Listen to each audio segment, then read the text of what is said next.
Okay, so let's try this again. So, we're talking about fretting bar chords, okay?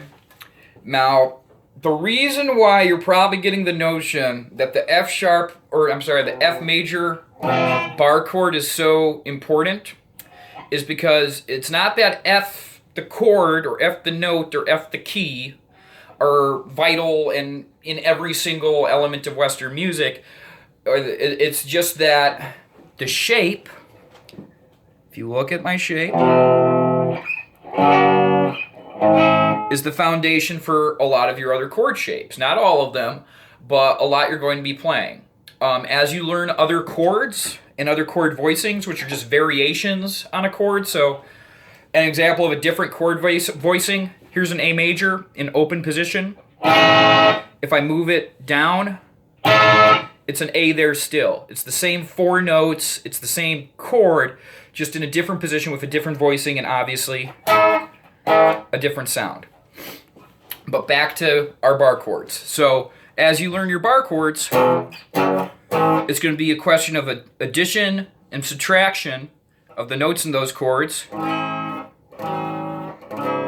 that make different chords. And we'll get into that in another video.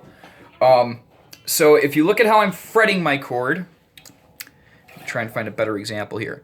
Look at my bar, okay? My bar is just above the frets, and it's making sure every note is covered and clear. So as I ring it out individually, you can hear every note when something is out of tune.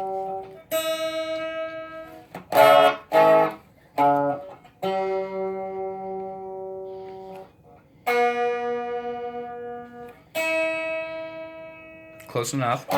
So, if you look, I have all my notes covered on the bar. You can hear them all. If I take away all my other fingers and I'm just doing a bar, you can hear every note. As I add my other fingers down, this is, in this case, an A major bar chord, you can hear everything. Right?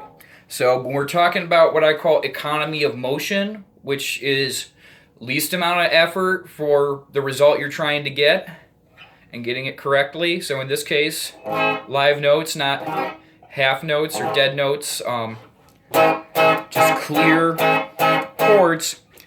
When you're fretting your chord, you don't want to be pushing super, super hard. There should not be a lot of tension between your thumb here and your fingers here. Just enough pressure to sound the chords, sound the notes. Now, if you look at what I'm doing back here, my thumb, I want you to pretend there's kind of an imaginary line here over the top of the neck. As I move up and down the neck, up and down doing my bar chords,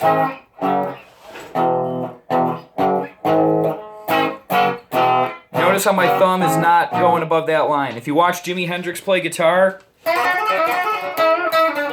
he's got big ass hands. He's got his thumb over here. Do not try and do it like that. There are guys who will, you'll see them, don't let them throw you off. Only they get to do that. Those are the kind of mistakes that you don't want to get into later. And yes, I did just say Jimi Hendrix was making mistakes, so hubris. But anyway, so look. I got my one shape, and I'm just moving it up and down the neck. Trying to get it as clear and even.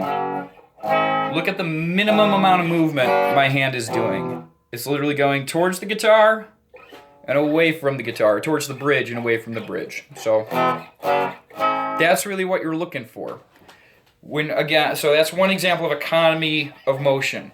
Here's the other example. If you look at how what my right hand is doing, you'll notice it's going up and down, and all my motion is coming from my wrist, like a pivot here. So my arm's not going crazy, I'm not playing from the elbow, I'm just doing the bare minimum of up and down, and thus saving energy, and it's a natural motion, okay? So as I play on the right hand here, I want you to look at where my pinky finger is.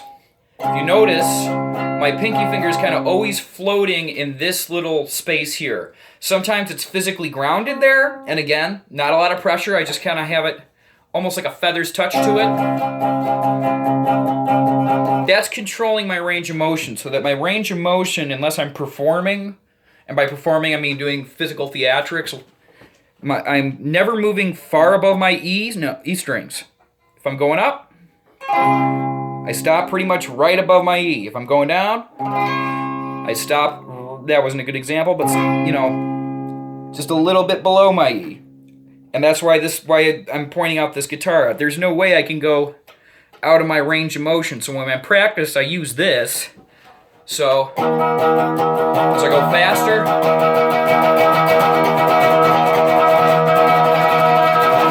it's still that range of motion. If I'm going, and if you look, just an example, you can really see how the pinky is grounded there, and how I'm emphasizing hitting on the upstroke and the downstroke. You don't want to get into the habit of just doing downstrokes, because it's going to be harder to play faster, it's going to be harder to control your playing. You don't want to get into the habit of just doing upstrokes, which are really unnatural, but I'm just pointing it out. You want to do up, down, and then when you start playing scales, start playing single note things, you'll be doing what they call alternate picking, which is, again, concept of economy of motion. It's easier for me to go fast or go slow if I'm going up and down than it is if I'm going down. So this is when you talk about, you know, people like Van Halen, shit like that. Minimum of movement.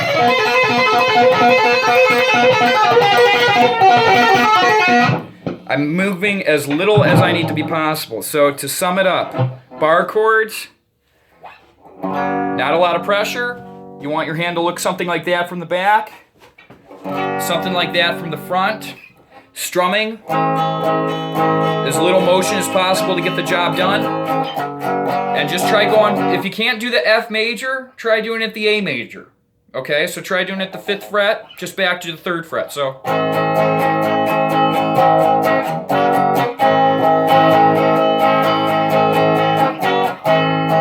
And get used to making that change. Keep your shape the same, keep it consistent, just accommodate the fret change. And get yourself in the habit of keeping that wrist nice and even, nice and relaxed. And if you ever need a visual reference, you know, your pinky should just be moving kind of like that. Hope that helps.